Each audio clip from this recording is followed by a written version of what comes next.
आप सभी का हमारे चैनल मधुर आवाज में हार्दिक स्वागत है।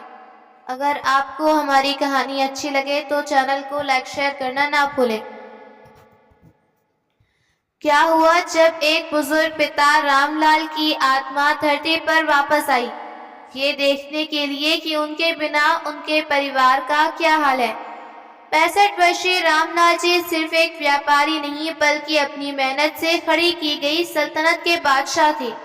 छोटी सी दुकान से शुरू हुआ बड़ा सा शोरूम, एक बड़ा गोदाम था, लेकिन सिर पर उन्हें सबसे ज्यादा नाज वो उनका परिवार, उनके दो बेटे। दोनों बेटे शादीशुदा और अपने पिता के बिजनेस में हाथ बटाते थे। उस सुबह भी रामलाल जी अपने आलीशान ऑफिस में बैठे 1 करोड़ की डील की अंतिम रुपए दे रहे थे। अचानक सीने में दर्द उठा। बचाओ, घुटी सी आवाज में कहते हुए उन्होंने छाती पकड़ी। हाथ से पेन छूट गया, कागज बिखर गए, उनका चेहरा पसीने से तरबतर हो गया। साहब, उनके कैशियर रमेश ने आवाज लगाई, जल्दी इन्हें गाड़ी में अस्पताल ले चलो। सुधीर सर और कपिल सर को फोन करो, दूसरे कर्मचारी ने कहा। 10 मिनट में एम्बुलेंस आई। रामलाल जी को स्ट्रेचर पर लिटाकर सिटी हॉस्पिटल ले जाया गया। मेजर हार्ट अटैक आया है, गंभीर स्थिति है, तुरंत एंजियोप्लास्टी करनी पड़ेगी। सुधीर और कपिल दौड़े आए। बाबूजी ठीक तो हो जाएंगे ना डॉक्टर? कोशिश कर रहे हैं लेकिन कंडीशन गंभीर है। एंजियोप्लास्टी सफल हुई। रामलाल जी को आईसीयू में रखा गया। हफ्ते भर तक रामलाल जी की हालत में सुधार था। डॉक्टर ने कहा 1-2 दिन में घर जा सकते हैं, लेकिन रविवार शाम को अचानक फिर से हालत बिगड़ गई। दूसरा हार्ट अटैक आया जो पहले से गंभीर था और कुछ ही पलों में उनकी आंखों के सामने अंधेरा छा गया। रामलाल जी जो अपनी शर्तों पर जिए, मौत के सामने नहीं टिके। जैसे ही उनकी आत्मा शरीर से अलग हुई, 2 विशालकाय श्याम वर्ण के यमदूत उनके सामने प्रकट हुए। रामलाल जी घबराए हुए चिल्लाना चाहते थे, पर अब सब कुछ उनके बस के बाहर। यमदूत उन्हें पकड़कर एक अनंत अंधेरे रास्ते से होते हुए यमलोक लाए। यमलोक एक विचित्र स्थान था, न दिन न रात, हर तरफ रहस्यमयी धुंधी थी। अपने कर्मों का हिसाब का इंतजार कर रही थी, लेकिन उनका मन वहां नहीं था। उनकी आत्मा तड़प रही थी, छटपटा रही थी। 1 दिन बीता, 2 दिन बीते, 3 दिन बीते। रामलाल जी की आत्मा को एक पल का भी चैन नहीं। उनकी आंखों के सामने बार बार अपने घर का दृश्य घूम रहा था। कमला का क्या होगा? वो तो मेरे बिना एक पल नहीं रहेगी। मेरे बेटे सुधीर और कपिल, वो भी बच्चे हैं, इतना बड़ा कारोबार कैसे संभालेंगे? काश मैं एक बार देख पाता कि मेरे बिना घर का क्या हाल है। बच्चे ठीक तो है ना? व्यापार सही से चल रहा है या नहीं? कमला रो रो कर बीमार तो नहीं हुई? ये विचार बिच्छू के डंक की तरह उनकी आत्मा को डस रहे थे। ना तो उनकी आत्मा को शांति मिल पा रही थी, ना ही आगे की यात्रा के लिए तैयार हो पा रहे थे। फिर धर्मराज उनके सामने आए। रामलाल, तुम्हारी आत्मा संसारिक मोह में इतनी फंसी है कि तुम आगे का सफर तय नहीं कर पा रहे। तुम्हारी ये पीड़ा तुम्हारे आगे के मार्ग में सबसे बड़ी बाधा है। हे धर्मराज, मैं कुछ नहीं चाहता, बस एक बार मुझे मेरे परिवार को देखने की अनुमति दीजिए। अगर मैंने उन्हें खुश और व्यवस्थित देखा तो मेरी आत्मा को शांति मिलेगी।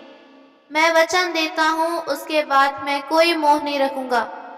ठीक है, तुम्हारी इस तीव्र इच्छा का सम्मान करते हुए हम तुम्हें पृथ्वी पर वापस जाने के लिए 2 दिन का समय देते हैं, किंतु स्मरण रहे तुम केवल एक दर्शक बनकर सब देखोगे, किसी घटना में हस्तक्षेप नहीं करोगे, और जो सत्य तुम्हारी आंखों के सामने आएगा उसे सहने के लिए आत्मा को पत्थर बनना पड़ेगा, क्योंकि दुनिया वैसी नहीं जैसा देखते आए हो। तभी एक तेज प्रकाश उनकी आत्मा को घेर लिया और अगले ही पल उन्होंने खुद को अपने घर के आंगन में पाया। आज घर में शांति पाठ चल रहा था। सैकड़ों लोग थे, रिश्तेदार, व्यापारी, समाज के लोग। सबके चेहरों पर एक औपचारिक गम का भाव। रामलाल जी की आत्मा को ये देखकर तसल्ली हुई कि इतने लोग आए हैं मेरी मृत्यु पर मेरे परिवार के दुख में शामिल होने के लिए। आगे देखा, दोनों बेटे सुधीर, कपिल सबसे अलग बैठे आंसू बहा रहे थे। बाबूजी आप कहाँ गए? उनकी चीत्कार सुनकर रामलाल जी का हृदय भागा। मेरे बच्चे मुझसे कितना प्रेम करते हैं। लेकिन तभी उनके कानों में कुछ फुसफुसाहटें पड़ी। दूर खड़े बिजनेस पार्टनर आपस में बात कर रहे थे। यार, रामलाल का जाना हैरानी की बात है, लेकिन सच कहूँ तो आदमी बहुत डिक्टेटर था। हर छोटी बात में मर्जी चलाता। हाँ, बड़ा घमंडी था, अपने बेटों पर बहुत फख्र था उसे। अब देखते हैं दोनों बेटे कैसे इतना बड़ा कारोबार संभालेंगे। पास बैठे रामलाल के दोस्त ने दूसरे से कहा, अभी और कितना लंबा चलेगा ये शांति पाठ? ये सुनकर रामलाल जी की आत्मा को झटका लगा। अपने तथाकथित शुभ चिंतकों के मुंह से ये सुनकर हैरानी हुई। यही लोग थे जो जीवित रहते उनकी जी हुजूरी करते, लेकिन बेटों का प्यार देखकर उनका मन भर आया। किस तरह रो रो कर याद कर रहे थे रामलाल को। नहीं बेटा, रो मत, कि हिम्मत रखो। लेकिन किसी ने उनकी आवाज नहीं सुनी। फिर जब सभी लोग भोजन के लिए बैठे तो रामलाल जी ने एक और कड़वा सच देखा। वे सभी जिन्हें वे अपना हमदर्द मानते, वे अब खाने में कमियां निकाल रहे थे। इसमें तो बादाम पिस्ता कुछ नहीं, कैसी खीर है। ये रायता ठंडा नहीं है, क्या बनाया है? अरे पूड़ियाँ ठंडी हो गई, गर्म गर्म लेकर आओ। रामलाल जी की आत्मा ये सब सुनकर स्तब्ध रह गई। इन सब लोगों को वे अपना हमदर्द समझते, करीबी रिश्तेदार, पुराने मित्र, पारिवारिक जन, लेकिन किसी को उनके जाने का दुख नहीं। सबको अपनी अपनी पड़ी थी। एक एक करके लोग जाने लगे। घर में सिर्फ परिवारन बचे थे, पत्नी कमला, सुधीर, कपिल और उनकी पत्नियां। घर में अजीब सी खामोशी थी। रामलाल जी देखना चाहते थे कि बेटे माँ के साथ बैठकर भविष्य की कौन सी योजना बनाएंगे, व्यापार कैसे चलेगा, क्या होगा। लेकिन जो कुछ अगले घंटों में हुआ उसने रामलाल की आत्मा को झकझोर दिया। आखिरी मेहमान घर से निकला। सुधीर और कपिल रोना धोना बंद करके बैठक में आए। दोनों भाइयों के चेहरे पर गम का निशान नहीं। सुधीर ने आंखें पोंछी, एकदम सामान्य आवाज में कहा, चल भाई बोतल निकाल, बहुत दिन हुए। ये क्या हो रहा है? अभी तो ये दोनों छाती पीट पीट कर रो रहे थे, और हिम्मत कैसे हुई इसकी मेरे घर में बैठकर शराब पीने की। तो कपिल बोला, लेकिन भैया बाबूजी तो घर में शराब लाने नहीं देते। अरे छोटे, बी प्रैक्टिकल, बाबूजी तो पढ़ लो गए, अब कौन रोकने टोकने वाला। रामलाल जी की आत्मा बैठक में खड़ी होकर अपने घर के लोगों को देख रही थी। एक तरफ शराब पीने में बेटे व्यस्त थे, दूसरी ओर कमला जी रो रो कर बुरा हाल। उन्हें सिर में तेज दर्द हो रहा था। रामलाल जी की आत्मा उनके पीछे पीछे कमरे में गई।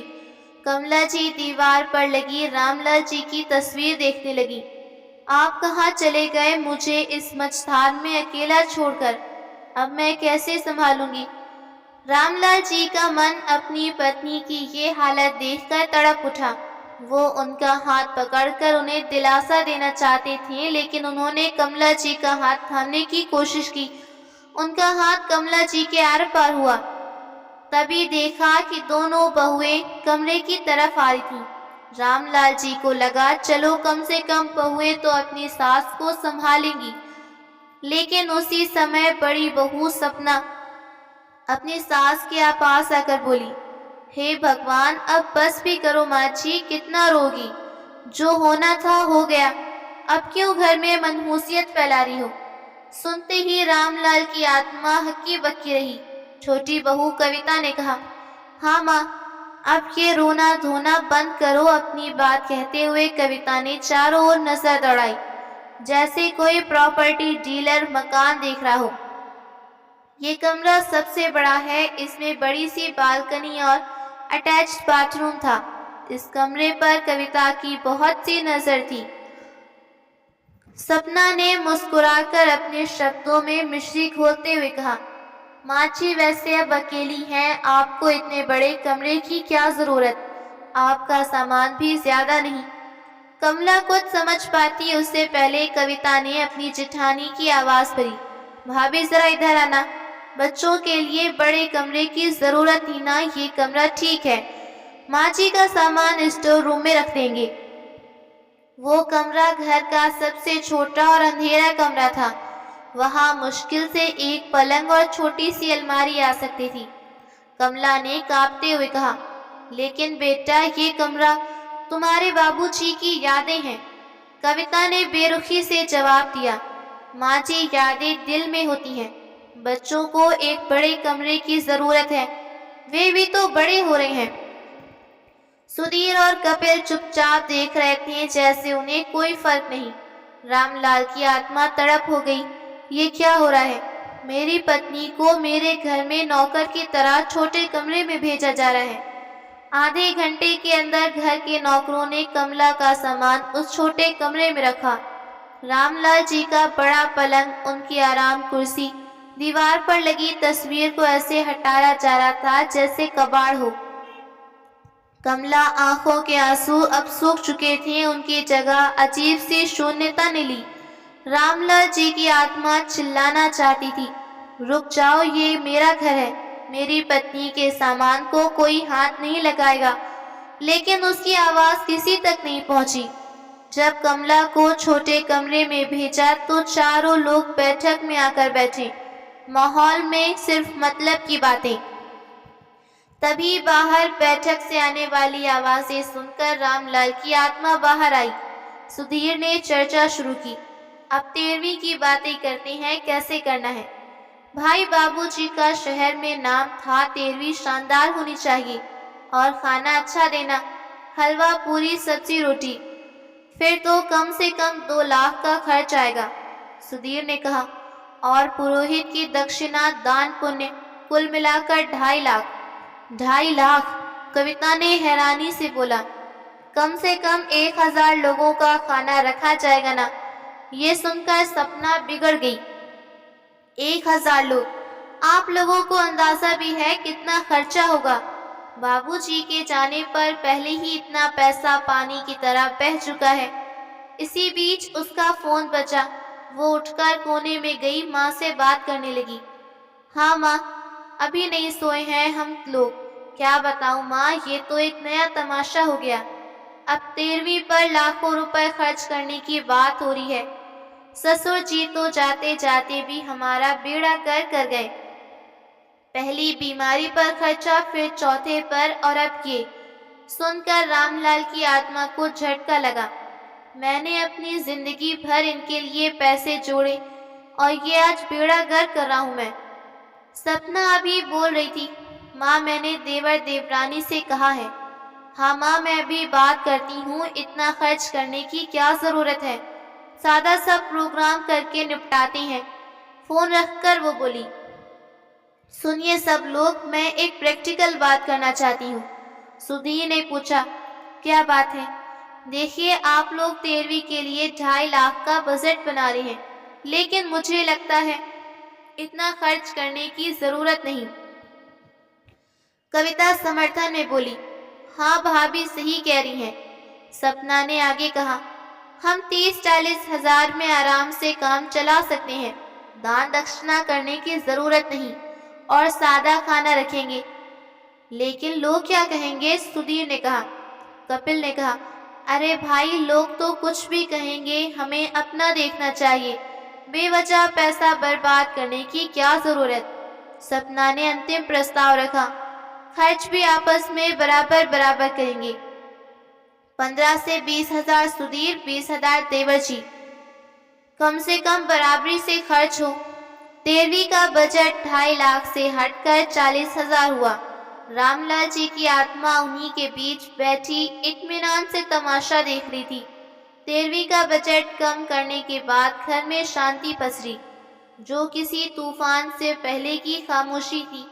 रात के खाने के बाद सुधीर ने ऐसी बात छेड़ी जिसने घर में महाभारत किया।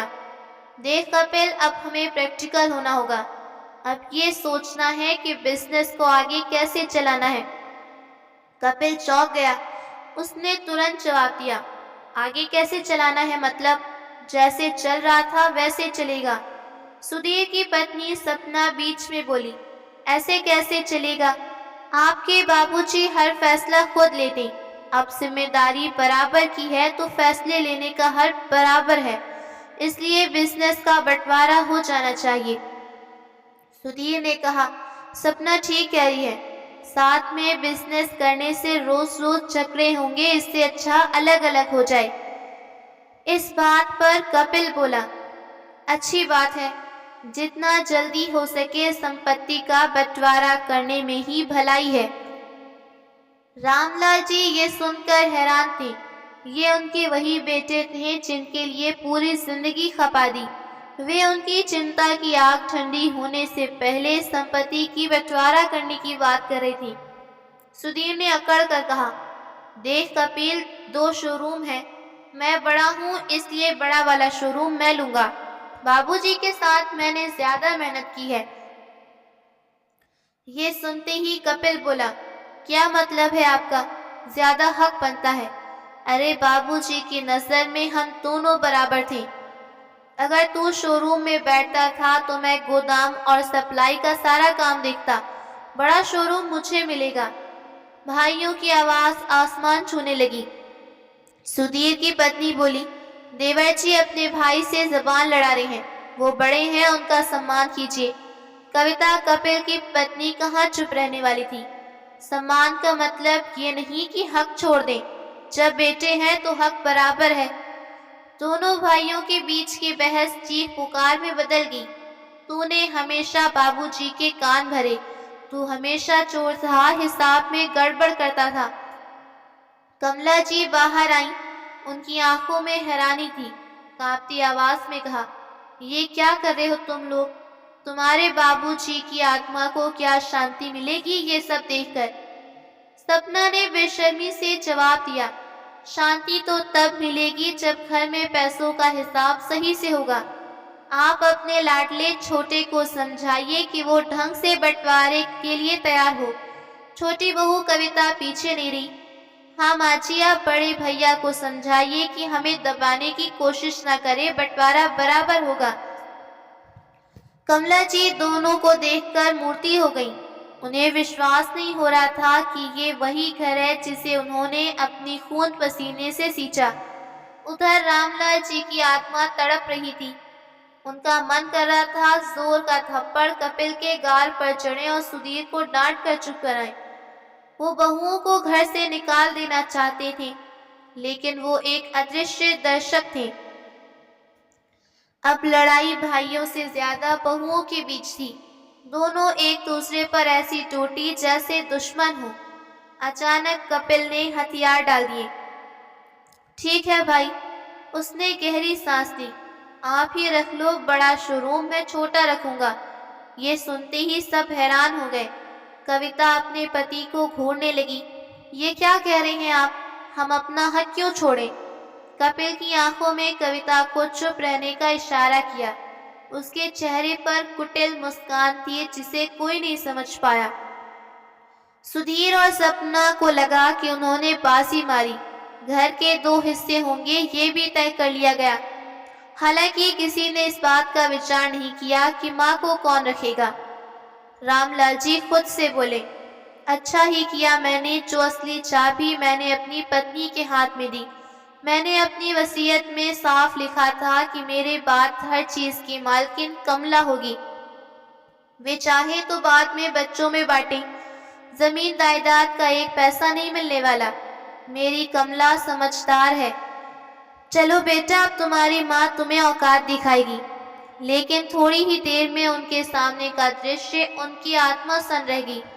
बंटवारे पर सबकी सहमति हुई तो सुधीर और फाइल लेकर कमला के पास गया। उसने बड़े प्यार से कहा, ये बैंक में बाबूजी के कुछ पुराने अकाउंट्स बंद करवाने के कागज हैं, इन पर अपने साइन करो। कमला, जो पहले से ही दुख और लड़ाई झगड़े से टूटी थी, बोली, यहाँ साइन करने हैं बेटा। रामलाल जी की आत्मा चिल्ला पड़ी, नहीं कमला, ये धोखा दे रहे हैं, ये बैंक नहीं प्रॉपर्टी के कागज हैं, साइन मत करना। उनकी आवाज उनके बेबस पत्नी तक कैसे पहुंचती। कमला ने कांपते हाथों से पेन उठाया, साइन किया। साइन हुए तो सुधीर और कपिल ने राहत की सांस ली। दोनों भाइयों के चेहरे पर जीत की चमक, लेकिन कविता गुस्से की आग में जल रही थी। रात को जब सब कमरों में गए तो कविता अपने पति कपिल पर बरसी, मिल गया तुम्हें बराबर का हक। जब मैं हमारे हिस्से के लिए लड़ रही थी तो तुम चुपचाप मान क्यों गए। कपिल ने दरवाजा बंद किया, अपनी अलमारी से एक चेक बुक निकाली। अरे पगली, तुम नहीं जानती, बाबूजी का साइन किया हुआ एक ब्लैंक चेक मेरे पास पड़ा है। कुछ महीने पहले उन्होंने मुझे एक पेमेंट के लिए दिया था। उसके बाद बाबूजी बीमार हो गए और मैंने वो पेमेंट की ही नहीं। चेक मेरे पास ही रह गया। कविता की आंखें फटी रह गई। कपिल ने कुटिलता से हंसते हुए कहा, कल सुबह सबसे पहले बैंक जाकर इसमें 25 लाख रुपए भरूंगा और अपने खाते में ट्रांसफर करवा लूंगा। किसी को कानों कान खबर नहीं होगी। जितना घाटा छोटे शोरूम से हो रहा है उससे ज्यादा मैं वसूल कर लूंगा। ये सुनकर कविता के चेहरे पर कुटिल मुस्कान फैली। मान गई आपको। सुधीर भैया खुद को चालाक समझते हैं, कल पता चलेगा असली खिलाड़ी कौन है। रामलाल जी की आत्मा उनके कमरे के बाहर खड़ी सब सुन रही थी। हे भगवान, कितने चालाक लोग हैं। अपने मेरे हुए बाप के साथ धोखा किया। इसी दौरान कमला जी की तबीयत बिगड़ने लगी। सिर में दर्द हो रहा था। आवाज लगाई, सपना बेटी। सपना कमरे से चिल्लाई, क्या बात है माँ जी। मुझे बहुत तेज है बुखार बेटी, कुछ दवाई दे दो। सपना ने अपने कमरे से निकलकर एक बुखार की गोलियों का पैकेट दिया।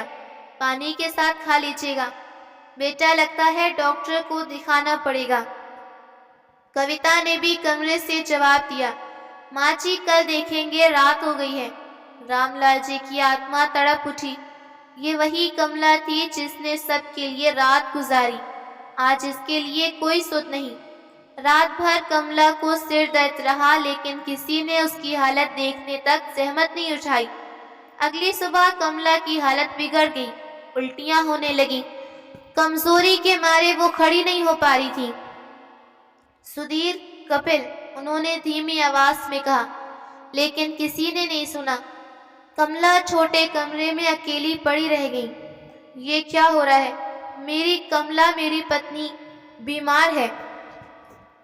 इसी बीच कपिल चुपके से तैयार हुआ। उसकी जेब में पिता का साइन किया ब्लैंक चेक। उसने कविता से कहा, मैं बैंक होकर आ रहा हूँ, तुम घर पर रहना।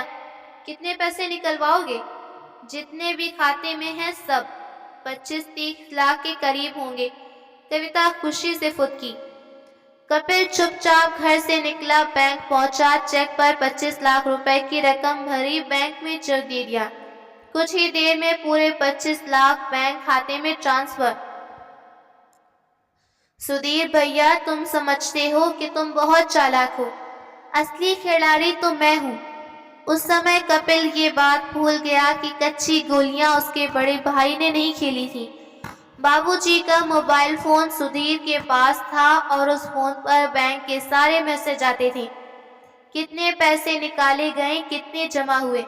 जैसे ही कपिल ने पैसे ट्रांसफर करवाए, रामलाल जी के फोन पर मैसेज आया, ₹25 lakh debited from your account. Sudhir का माथा टनका। ये कौन सा चेक कटा? मैंने तो कोई चेक नहीं दिया। उसने तुरंत बैंक को फोन किया और जानकारी मांगी। जल्द ही उसे सब पता चल गया। अब सुधीर का गुस्सा 7वें आसमान पर पहुंच गया। मुझे बेवकूफ समझा है, छोटे शोरूम के साथ साथ सारे पैसे ले गया। सुधीर की आंखें गुस्से से लाल हुई, इसलिए छोटा मान गया था।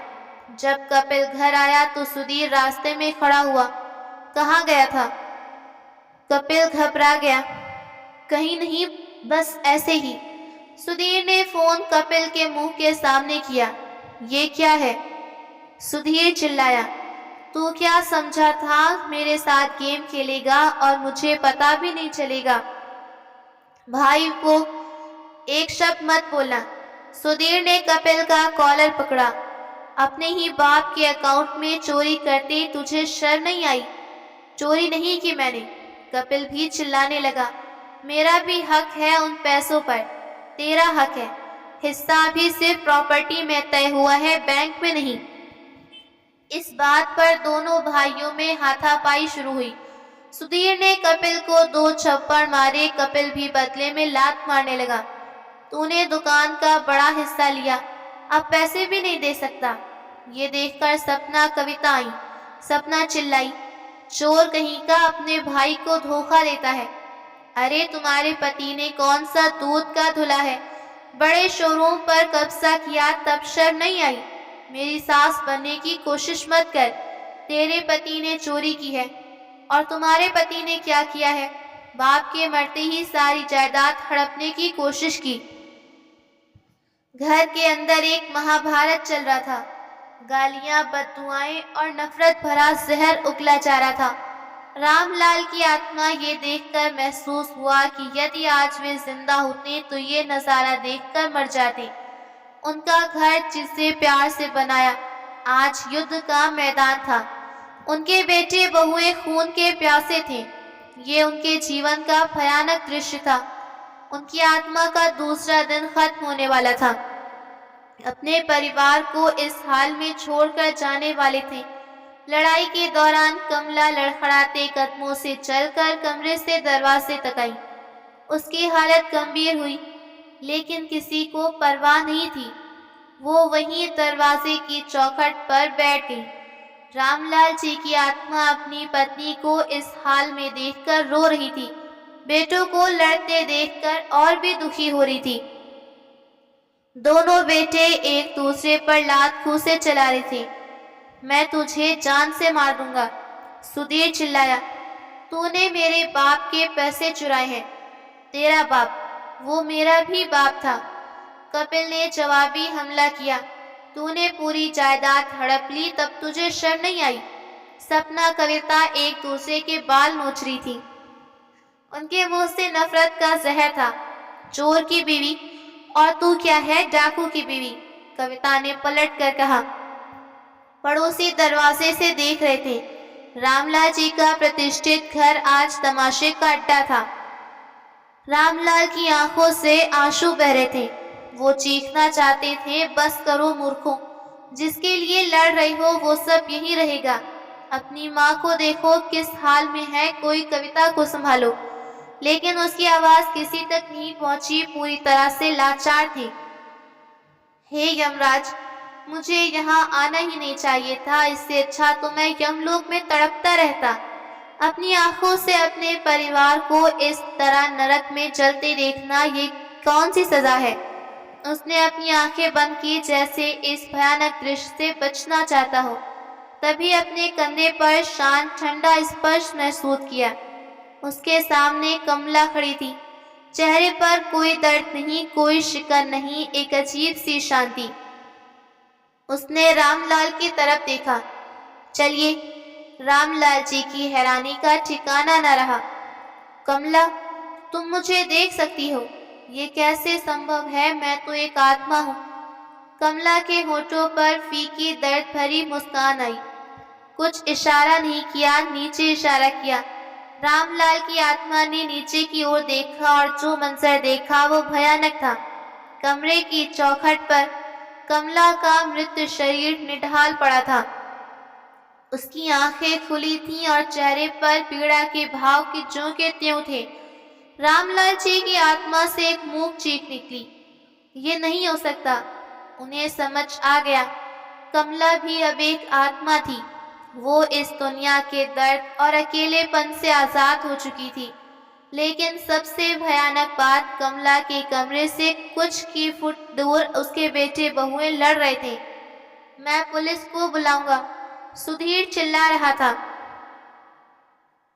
बुला ले, मैं भी देखता हूँ तू क्या कर लेगा।